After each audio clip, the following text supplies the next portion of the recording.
We do now want to get on the phone with Betsy Robertson. Betsy is with the Red Cross right now. So Betsy, good to hear from you. What are you hearing about in terms of the seriousness of this matter, considering a lot of people are probably seeking shelter?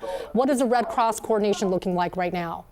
Well, there's a flurry of activity right now. I'm at our operation headquarters in Edmonds, but I just got off the phone with one of my local volunteers who happens to work in Kent, and he called me to let me know that he was being evacuated, that the roads are difficult to get around, and that people are obviously anxious and nervous and scared. So I think the first thing that I just want to remind everyone to do is to be intentional about following the instructions that we're being given from emergency officials, but to also have a mind for just not creating additional problems in the process, right? And think about your community and making sure that we can all get through this together.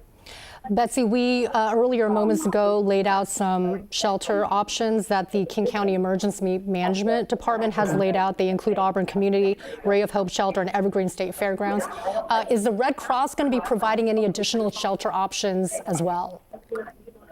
So right now, we have one on standby, and we are at this point encouraging folks to go to Auburn. That is still the closest location for most of the folks that are being impacted at the moment. And we believe that we have enough capacity there to support the folks who are seeking shelter at this moment.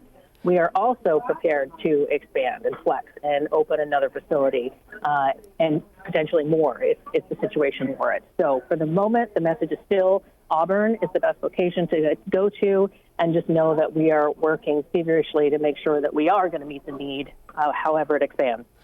Certainly. And, you know, we were coming off of a whole week, Betsy, of emergency response just from the atmospheric river last week. We're very much still recovering from that. And here we are with a little bit of additional rain from earlier this morning.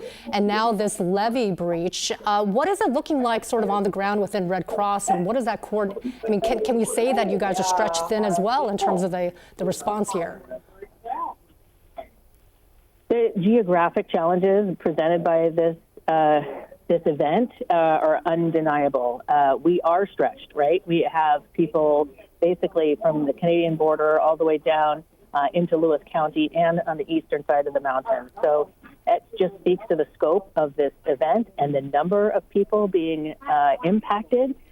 We have 250 Red Cross workers on the ground right now, and another couple of dozen who are already en route to the region to provide support. And so we're just moving people where we need. The heart of volunteers at the Red Cross is to get it done wherever, however, as quickly as possible.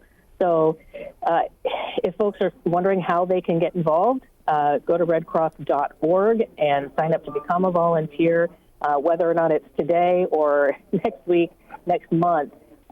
Sheltering volunteers, logistics volunteers, people who are willing to help out their neighbors in emergencies like this, always wanted and needed.